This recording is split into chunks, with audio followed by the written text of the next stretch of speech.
ଯେତେବେଳେ ମା ପେଟରେ गोटे शिशुजे जन्म होगा जाऊे से जीवर आगमन होता है। जीव आसिले शरीर आकृति हुए, जीव न आसिले शरीर आकृति हुए। जीव आसवा दरकार शरीर आकृति पाइबा, तेणु जीव आगमन करे शरीर आकृति पाए। शरीर आकृति ग्रहण कला, जीव आसिला, तापरे कौन है ना जेतबले 6 मास 5 रु 6 मास हो जाए तापरे आत्मा और ब्रह्मर आगमन होता है। ब्रह्म और आत्मार आगमन बिना ए संसार जदि छुआ जन्म है ताले से मृत हो सी केबे लीला खेला करि परिबो ना। तेणु आमे माने जो शरीरटी पाई थांती से शरीर मुख्यतः 4 गोटी जिनस को नहीं गठन होता है। तेणु दृश्यमान जगत अदृश्यमान जगत, दृश्यमान जगत रे आमे विश्वजित भाव में परिगणित हो। संसार जी आमको डाक विश्वजित भाव में डाक, किंतु अदृश्यमान जगत रे भी गोटे नामकरण कराई। नले अदृश्यमान जगत रे किए दृश्यमान जगत रे रही कार्य करुच्ची से संबंध में से ज्ञात हो पारती ना।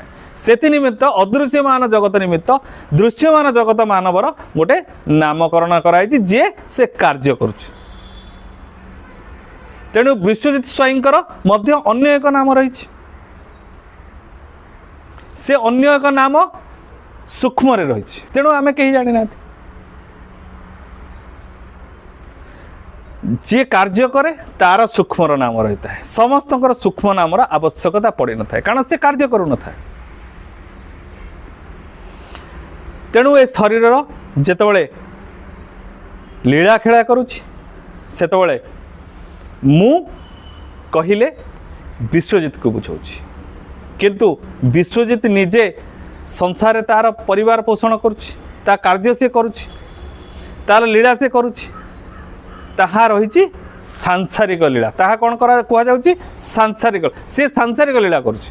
दिव्यतार लीला को आपण सहित वर्तमान जी वार्तालाप करुच्ची सी विश्वजित स्वाई नुहे। विश्वजित स्वाईंकर कंठ, विश्वजित स्वाईंकर पार्टी, किंतु आपण सह कथा हवा लोक विश्वजित स्वाई नुहे। यह किपरि संभव? यह मध्य संभव। आंभे जो वार्ता आपण सहित करुचु ताहा कौटू आसुची? मस्तिष्क मुंडरू, मुंडरू मथा को कहीं कहती सबुठ सर्वश्रेष्ठ, कारण ता देहरु जो इंद्रिय कंट्रोल सी करुच्ची मस्तिष्क। विज्ञान ने आम जानी सी जो कथाटा चिंता करी से कथाटा से पृथ्वी निकटे बा आपण पाखरे पहुँचेवाई से आमर पार्टी हूँ माध्यम। यदि मस्तिष्क बा एक निर्दिष्ट स्थान रे जदि अन्य एक शक्ति कार्य करुथाए ताहले ता अनुसार कार्य बा ता इच्छार कथा को से वार्तालाप करे। जेमिति जीव द्वारा ही संसार रे आमे माने जहाँ भी परिचालित होता बा वार्ता करता ताहा जीव द्वारा ही संगठित होता है। ताहा एक अदृश्यमान शक्ति आगमन करथिबा दृश्यमान जिनिस, जहाँकि खाली आखिरे दिशे ना, किंतु आपण आत्मचिंतन कले जड़े जीव को दर्शन करि पारे। आमे माने जहाँ दर्शन करते जहाँ जीव दर्शन ही करते। तो अदृश्यमान अबिकल नकल हेले मध्य से आंभ परि नुहे। तेणु एटी गोटे गहन कथा रही जे जीव लीला खेला करे एवं तार इच्छा रे ए संसार रे आमे जहाँ कार्य करिथांते ताकू प्रभावित किए करुची? शरीर पंच इंद्रिय, पंच इंद्रिय प्रभावित करे। जदि जीव पंच इंद्रियर कथार चली थाए ताहले से माया रे पतित होई कार्य करिथाए। जदि से आत्मिक क्रिया रे कार्य करिथाए ताहले ताकू इंद्रिय माने बस करि पारंती नाही। तेणु ए संसार रे आत्मिक क्रिया रे जदि कार्य करा जाई थाए ताहले से कार्य दिव्यतार कार्य होता है। जदि जीवर क्रिया रे कार्य करा जाई थाए ताहा हेटा को मायार कार्य भाव अभिहित करा जाता है। तेणु आम संसार जेते कार्य कर प्रायतः मायार कार्य करते दिव्यतार कार्य करती ना कारण दिव्यतार कार्य करने निमंते आम्भे आत्मा को चिन्हवा दरकार आम प्रथम जीव को चिन्हवा दरकार तापर आत्मा को चिन्हवा तापर ब्रह्म को चिन्हवा तापर जाई भगवान को चिन्हवा आम जीवर ऊपर को उठी ना आम आत्मा को देखी ना ब्रह्म को देखी ना आम भगवान को किमी जानले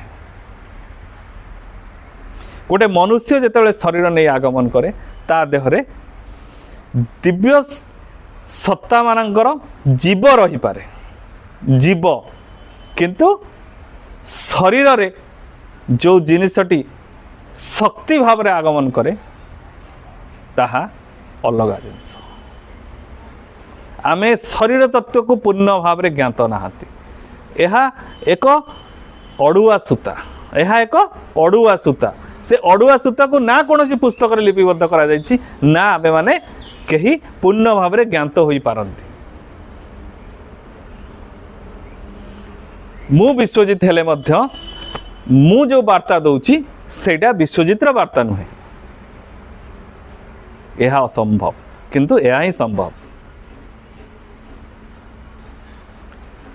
आम्भे किछि क्षण निमित्त विश्वजित को शरीर में प्रवेश करी आम्भे आपण समय वार्तालाप करि पारू किंतु आमे जेतेबेले चली जाऊ विश्वजित पुनर्बार ए संसार जड़े मानव भाव में कार्य करे पुनर्बार जेतेबेले आमे आगमन करू विश्वजित पुणी से भली आंभ इच्छा रे कार्य करे ना ता शरीर आंभर ना आंभे से शरीर आंभे